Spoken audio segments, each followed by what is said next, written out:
Mr. Trump, you were once a supporter of an assault weapons ban.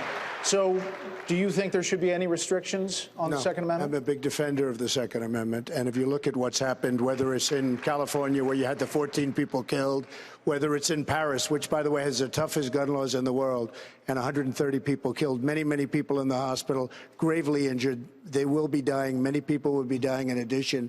If we had guns, or if they had guns on the other side of the room, with the bullets going in the opposite direction, you would not have had 130 people killed. That I can tell you right now.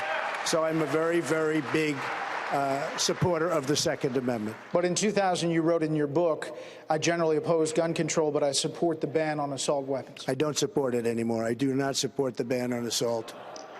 Senator Cruz, any limits to the Second Amendment? Well, listen. Unlike Donald, I would not support banning firearms. In that instance, Bill Clinton banned many of the most popular firearms in America. And by the way, the studies showed that ban did nothing to reduce violent crime. It just took away the Second Amendment rights of law-abiding citizens. And let me point out, you know, it is easy for political candidates to have rhetoric and say, I support the Second Amendment. But you cannot say that and at the same time say what Donald just said, which is that on the question of Supreme Court nominees, he wants to compromise and reach a middle ground with Harry Reid and Chuck Schumer. That's what he said in the last debate. And any justice that Harry Reid and Chuck Schumer sign off on. I did not say. And I would point out Harry Reid and Chuck Schumer are both Democrats that Mr. Trump has written checks to repeatedly. Any justice that those two sign off on is going to be a left-wing judicial activist who will undermine religious liberty, and we are one vote away from the Hillary decision being overturned, which would effectively erase the Second Amendment from the Bill of Rights. If you care about the Second Amendment, then you need to ask, who on this stage do you know will appoint principled constitutionalists to the court and not cut a deal with your Second Amendment Mr. rights? Trump.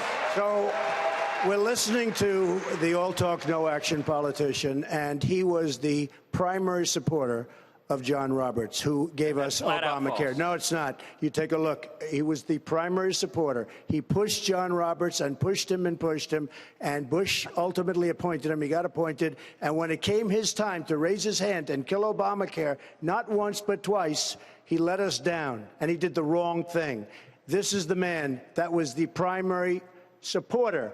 And you can read Law Journal, you can read whatever you want to read. I've read plenty of it.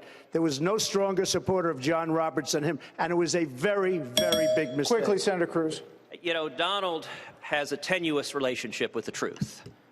I wrote one op-ed supporting President Bush's nomination after he made it. I would not have made that nomination. But let me point out, not what you say in the op-ed. That is not what you said in the op-ed. Donald, please, I know it's hard not to interrupt. But it's not what you said in the op-ed. Breathe. Lion Ted. Breathe. You can do it. You can breathe. I know it's hard. I know it's hard, but just... When they're done with the yoga, can I answer a question? You cannot.